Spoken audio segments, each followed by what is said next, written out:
Olá, pessoal, quem está em casa, quem está aqui na sala, bom dia a todos. Iniciando aí com a continuação da aula de hoje, tá? No final da aula, para quem chegou depois, eu vou deixar novamente aí na tela as questões que foram de revisão da prova, tá? Lembrando que na quinta-feira, se vocês não tiverem respondidos, aí a gente comenta sobre essas questões, ok? Então, vamos lá. Como eu havia dito a vocês, já iniciamos aí parte do conteúdo do nosso segundo livro, e um dos pontos aí que a gente precisa destacar dentro do assunto que nós estamos falando é justamente sobre a DIT, dentro da nova ordem mundial, tá? Essa nova ordem mundial que a gente viu em um dos assuntos do livro 1, ela faz referência justamente a esse grande nível de integração econômica e de interdependência entre os países e, claro, de ascensão do sistema capitalista, ok? Dentro dessa característica, dentro dessa nova ordem mundial e desse mundo globalizado, a gente tem o que a gente chama de DIT, ou DIT. Que vocês entendem isso, já ouviram essa expressão, essa sigla em algum momento ou não? DIT. Ela significa Divisão Internacional do Trabalho. Ou seja, as atividades produtivas, a partir desse mundo globalizado, elas estão divididas em diferentes países. Ou seja, um determinado produto, ele não é mais produzido em um único país, tá? Existe uma série de países por trás que trabalha através da divisão da produção desse produto para que ele chegue no mercado e possa ser consumido. É claro que nem tudo que a gente consome no nosso dia a dia, nem tudo que é utilizado, desde as roupas que a gente utiliza, até mesmo automóveis, aviões, nem tudo isso existe uma produção distribuída entre diferentes países. Mas, sobretudo, aqueles itens que exigem alta tecnologia para serem produzidos, como, por exemplo, um avião, sim, existe uma divisão internacional do trabalho, onde diferentes componentes desse avião, eles são produzidos em diferentes países e são montados em um único. Isso não quer dizer que essa empresa, a dona, a fabricante desse avião, ela seja uma empresa de multinacionalidades, ela só tem uma. Mas a produção do seu produto, ela é distribuída em diferentes países. E isso só é possível porque vivemos num mundo globalizado que está conectado em uma grande rede, tá? Então, vamos adiantando. Observem a segunda imagem aí, ó. Atual divisão internacional do trabalho. Novamente, aí a gente tem a divisão países ricos, tá, altamente industrializados, na esquerda, e países menos industrializados, países pobres, tá? Ou países agrários. Então, vamos lá. Como vocês observam aí nessa imagem central, o que é que a gente tem aí do lado dos países pobres? Que tipos de produto? Produtos primários, gêneros agrícolas, tá? É claro que os países mais pobres, países menos industrializados, eles ainda assim desenvolvem algum tipo de atividade industrial. Só que essa atividade industrial desses países, ela não vai estar ligada à produção de computadores, de veículos, de produção de medicamentos, não dessa forma. Não uma produção industrial de alta tecnologia e de alta complexidade, tá? A indústria desses países vão estar ligadas à produção de aço, máquinas, cimento, tecidos, coisas mais simples de serem produzidas, tá? Remessa de capitais, juros e lucros. Obviamente que nos países mais pobres a gente tem a concentração de empresas estrangeiras atuando, então, consequentemente, o lucro que é absorvido por essas empresas, geralmente, eles não ficam dentro desses países, eles são endereçados ao seu país de origem, onde a empresa ela detém aquela matriz, ok? Exemplos aí de alguns países, Brasil, Índia e África do Sul, tá? Já os países ricos, dentro dessa divisão internacional do trabalho, como é que eles participam? A gente vai ver que nos países ricos a gente vai ter produtos industrializados, tá? mais avançados tecnologicamente, como, por exemplo, computadores, automóveis, medicamentos, máquinas, aviões e outros, tá? Envios de capitais, empréstimos e investimentos, ou seja, esses países ricos, eles são responsáveis por investir em países mais pobres, ou seja, levarem talvez parte de sua produção para um país mais pobre. É claro que eles estão o objetivo aí sempre vai ser o lucro, tá? Mas eles funcionam ou como países que vão emprestar dinheiro a outro, emprestar capital para que uma determinada parte de sua atividade ou a exploração de alguma matéria-prima possa ocorrer em outro país. E depois essa matéria-prima para um país desenvolvido, onde aquela matéria-prima ela vai ser processada como matéria-prima, virando algum produto que vai ser utilizado. Ok? Exemplo aí de países ricos e industrializados que estão nessa outra ponta da divisão internacional do trabalho: Estados Unidos, França e Japão. Ok? Então percebam que, quando a gente pensa na divisão internacional do trabalho, a gente imagina aí uma estrutura um pouco complexa, mas na verdade não é. É uma estrutura bastante simples. Tá? Os países subdesenvolvidos e menos industrializados vão ser aqueles países que serão fornecedores de matéria-prima ou terão uma atividade industrial ligadas aí à questão de aço, produção de maquinário e tudo mais. Já os países desenvolvidos concentram aí a produção de alta tecnologia e que exige um nível de qualificação e de conhecimento dos profissionais que trabalham na área muito elevado, tá? Vamos para o próximo aí. Deixa eu só ver essas imagens aí, se a gente vai utilizar, tá? Não. Observem essa informação que aparece aí, ó, multinacional ou transnacional, tá? Então, vamos lá. As 10 maiores multinacionais do mundo empregam aproximadamente 3,2 milhões de pessoas e apresentam um faturamento anual de cerca de 2,6 trilhões de dólares, tá? 2 vezes mais que o PIB brasileiro no ano de 2007. Acompanhe a tabela abaixo do faturamento de característica dessas superempresas. Em resumo, pessoal, o que isso quer dizer? Dentro desse mundo globalizado e de empresas multinacionais e transnacionais, a gente vai perceber que essas empresas elas são tão fortes e detêm uma grande parcela do mercado em que cada uma delas atua, que o faturamento dessas empresas anual chega a ser maior do que o PIB de alguns países, do que toda a riqueza gerada por um único país. Então, percebam que essas empresas elas detêm uma grande parcela do comércio na área em que atuam e, consequentemente, elas garantem aí que outras empresas menores não tenham a possibilidade de estabelecer uma concorrência com elas, porque dentro do cenário mundial, elas são as marcas mais conhecidas, que estão mais presentes, que têm muito mais força, tá? E aí tem algumas destacadas aí na tabela para vocês, tá? Observem essa outra informação que aparece aí ao lado na coluna da esquerda, tá?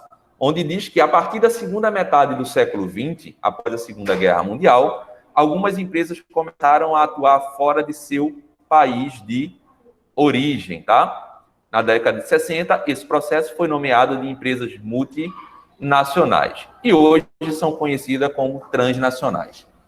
São conceitos aí que são sinônimos, mas na atualidade é a mesma coisa. Mas um conceito mais atual é chamarmos de empresas transnacionais, ok? Porque é o seguinte, quando a gente pensa nesse termo multinacional, a gente dá a ideia de múltiplas nacionalidades. Mas a empresa ela não tem múltiplas nacionalidades.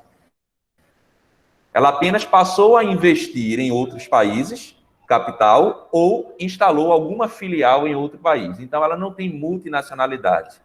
Ela apenas rompeu as barreiras que existiam e passou a atuar em outros territórios, tá? Então, por isso que são transnacionais.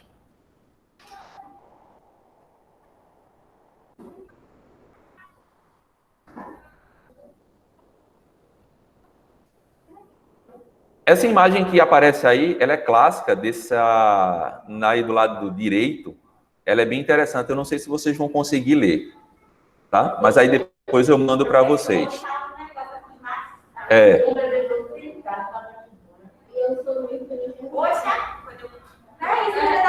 Ó, nessa outra imagem aí... Não, desliga.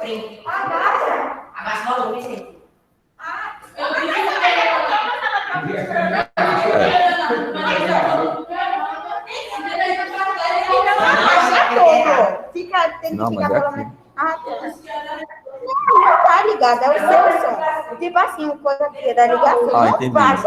Então tá bom. Então vamos lá, pessoal, para a gente seguir. Ó, nessa imagem que está aparecendo aí na tela para vocês, vocês conseguem ter uma percepção de como é que funciona a atuação de uma empresa transnacional. A gente pode ver aí a atuação países com filiais da rede, o quê? Da empresa McDonald's, exatamente. Então, ou seja, observem que em grande parte do mundo já há atuação dessa empresa, tá? Isso, consequentemente, influencia principalmente, que a gente tinha visto, nos hábitos de consumo da população. Acaba criando uma padronização do consumo, do que é que as pessoas consomem nesse tipo de alimento caracterizado dessa empresa, tá? Então, a gente tem uma grande predominância aí da rede em toda a América Central, América do Norte, em toda a Europa, tá? Em grande parte da América do Sul, ok? Em países ali da região do Oriente Médio, Norte da África, África do Sul, China, Índia, grande parte da Ásia, Austrália, Oceania. Então, observem que é uma empresa norte-americana, mas que ela tem atuação em diferentes pontos do mundo, tá? Isso é o que caracteriza uma empresa transnacional, tá? Vamos lá, observem aí esse outro exemplo, tá? O ERJ 145 é hoje o maior sucesso da indústria nacional e também um exemplo fabuloso da globalização, pois 45% de seus componentes são importados, montados no interior de São Paulo.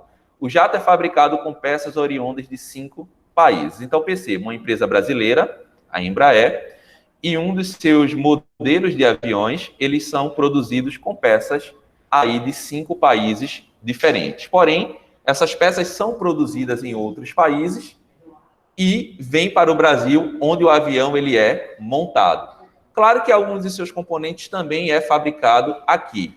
Mas percebam, esse exemplo aqui é justamente essa estrutura que a gente fala de divisão internacional do trabalho. As etapas de produção de um determinado produto, elas estão distribuídas entre diferentes países, ok?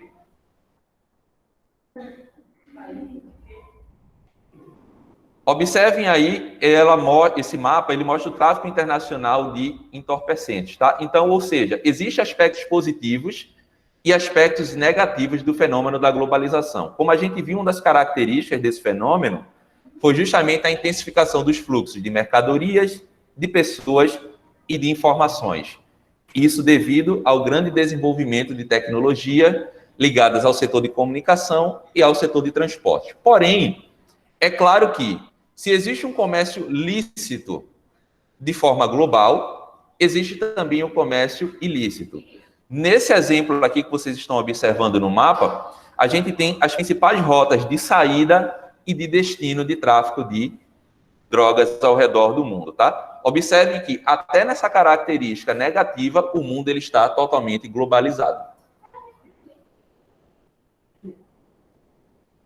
Principais fluxos de petróleo no mundo, vocês estão observando aí uma outra representação, tá? De forma plana, aparecendo aí para vocês nesse mapa. Esse tipo de representação vocês já conhecem. Quanto mais largas forem as setas, maior e mais intenso é o fluxo de petróleo. Então, a gente observa aqui, a gente tem um grande fluxo no comércio de petróleo, saindo da região ali da Arábia Saudita e do Irã, em direção ao Japão, tá? E também em direção aos Estados Unidos, ok? E da Rússia em direção à Europa, tá? E também saindo de parte dos Estados Unidos Desculpa, da Venezuela em direção também aos Estados Unidos, ok? Em roxo, a gente tem os principais países exportadores e em amarelo, laranja aí mais forte, a gente tem os principais países importadores, ou seja, em roxo a gente tem os países que vendem o petróleo e em laranja mais escuro a gente tem os países que compram esse petróleo, tá? O Brasil subiu. Não, mas tá aqui, ó. Brasil. Ó, eu vou finalizar essa parte aqui, vou compartilhar um outro material com vocês, tá? Aguardem aí.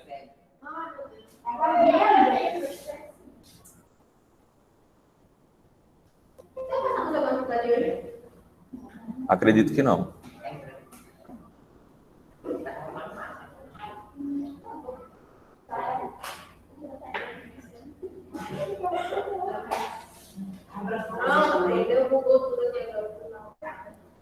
Vai chegar outra tela aí para vocês, tá?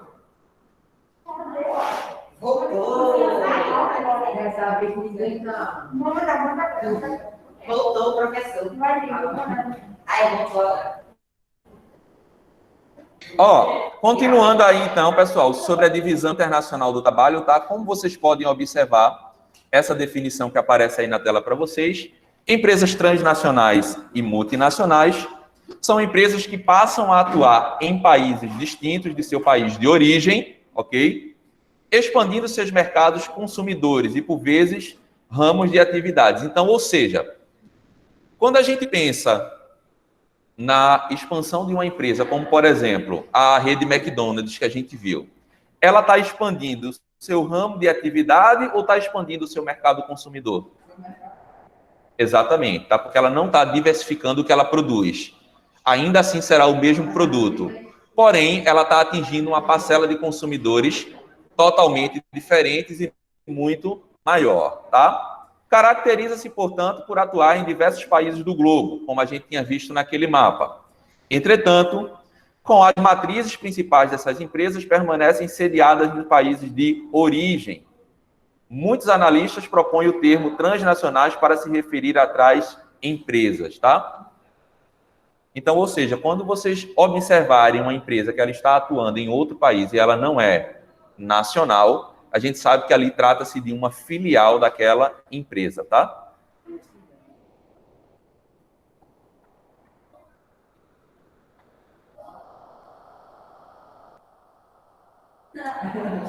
Observem aí, com a globalização da economia, as empresas multinacionais ou transnacionais, além de expandir suas atividades pelo mundo, passaram a dividir as diferentes etapas de fabricação e montagem de seus produtos, tá? Então, ou seja, não só a fabricação dos componentes, ela é diversificada entre os países, tá? Mas também a montagem pode ocorrer também de forma separada, tá?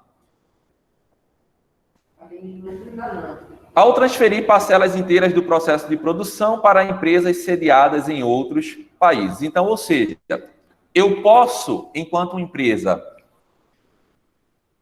criar uma instalação da minha empresa em um determinado país, ou eu posso terceirizar a produção de um determinado produto. Por exemplo, o que pode acontecer? Eu tenho uma determinada empresa de eletrônicos no Brasil, uma empresa brasileira, ok? E aí eu sou uma outra empresa que produz celulares, computadores ou outros eletrônicos. Só que eu não quero criar uma instalação nesse país. Eu só quero vender o meu produto nele. Mas para garantir um custo menor de produção, eu quero que ele seja montado lá. Então, o que é que eu vou fazer? Eu vou fazer parceria com a empresa de um outro país para que ela seja responsável por montar o meu produto. Nada vai ser fabricado nela. Só vai chegar todas as peças para aquela empresa, naquele país, e ela vai ser apenas a responsável por montar aquele produto, tá? Para que ele seja comercializado no país com um custo mais baixo, tá? Vamos lá. Observem aí. A imagem que revela a fabricação de um avião pode ocorrer simultaneamente em diferentes países, cada qual encarregados por produzir um conjunto de peças para a montagem do final do avião, tá? Desta forma, as empresas multinacionais diminuem os custos de produção e ampliam seus lucros, pois puderam desenvolver suas atividades em países que apresentam condições mais vantajosas. E o que seriam, então, essas condições mais vantajosas? Ou seja, uma mão de obra qualificada, uma grande quantidade de mão de obra também, só que a um custo menor. Então, é muito mais interessante que eu coloque uma etapa da produção em um outro país, que a mão de obra vai ser muito mais barata, do que eu concentre toda a atividade no meu país de origem, ok? Observem esse ponto aí em vermelho,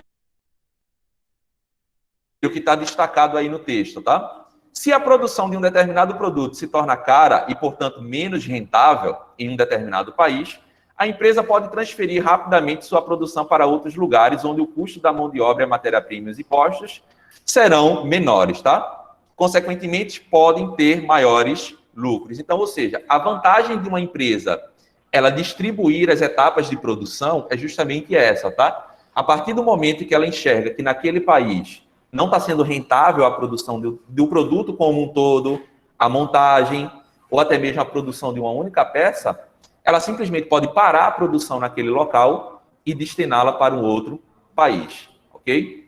Pode dizer, Isaías. Poderia prejudicar o parar na produção do Brasil. Oi? Tem algumas empresas de carro, parar na produção do Brasil. Exatamente, seria um exemplo dessa mudança. É claro que existe um conjunto, né, dentro do cenário econômico que vai fazer com que essa empresa venha para um determinado país, ou seja, vão existir fatores de atração que vão dizer, eu vou fazer uma instalação de uma etapa da produção ou da empresa como um todo naquele país. Existem fatores que levam a empresa para aquele país. E vão existir também fatores que servem de repulsão, fazendo com que a empresa saia daquele país e se direcione para outro, tá? Mas no final das contas, o objetivo sempre é a manutenção do lucro, ok?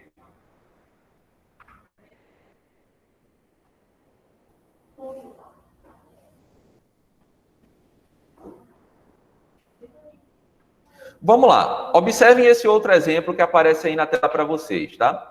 A norte-americana Nike, por exemplo, concentra a maior parte da fabricação de seus tênis e materiais esportivos em países asiáticos. Ou seja, a gente está falando de uma marca mundialmente conhecida, que é a Nike, é uma empresa norte-americana, mas grande parte da produção de seus itens está concentrada em países asiáticos.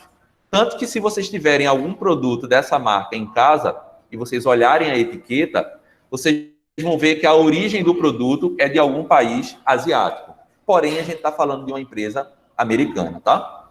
Onde os operários recebem salários bem menores do que aqueles que seriam pagos nos Estados Unidos, por exemplo, exercendo a mesma função, tá? Porém, as fábricas nesse país, onde se concentra a matriz da Nike, a empresa conserva apenas os funcionários da alta administração, de marketing, e que são mais bem pagos pela empresa, tá? Então, isso é uma grande característica. As etapas de produção acabam ficando em países onde a mão de obra ela é mais barata, onde os custos de produção eles são menores, mas toda a parte de criação, de marketing e de divulgação daquela empresa fica concentrada no país onde ela tem a sede, ou seja, no país onde se concentra a matriz da empresa, tá?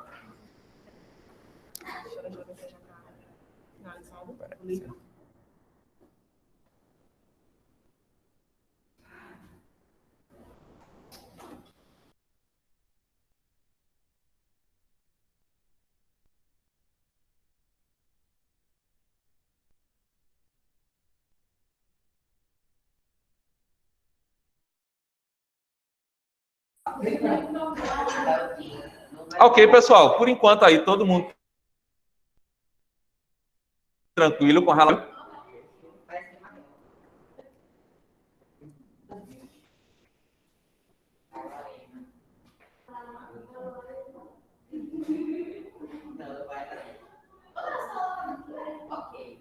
Eu acho que é de 8h40.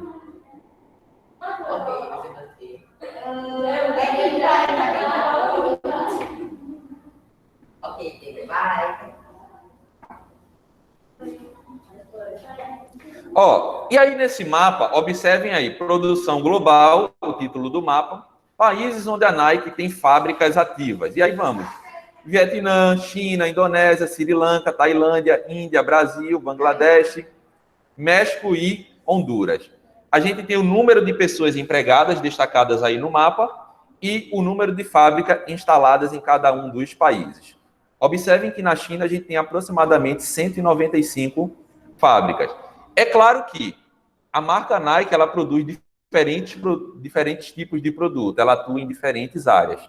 E isso, consequentemente, vai exigir que existam fábricas diferentes, claro que cada uma geralmente é responsável por um tipo de produto, ok? Então, isso é novamente um outro exemplo de estrutura de divisão internacional do trabalho, tá?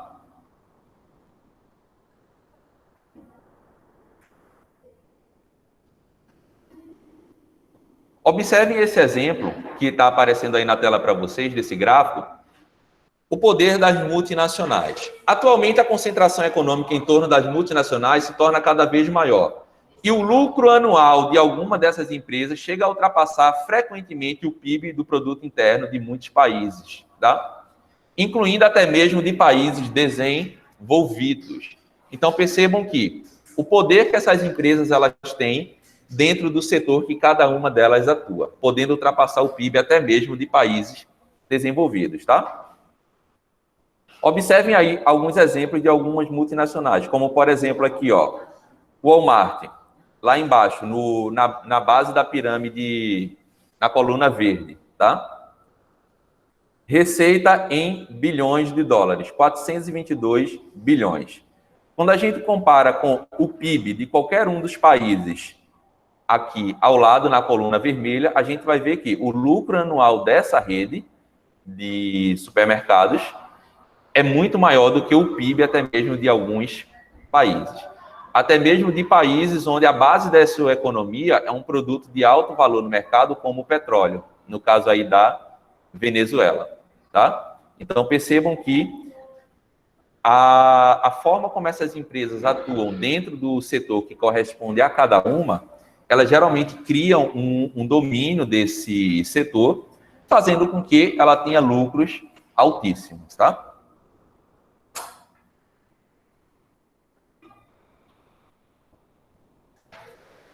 Ok.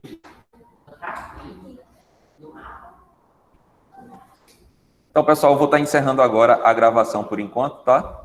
E seguiremos aqui sem a gravação, ok?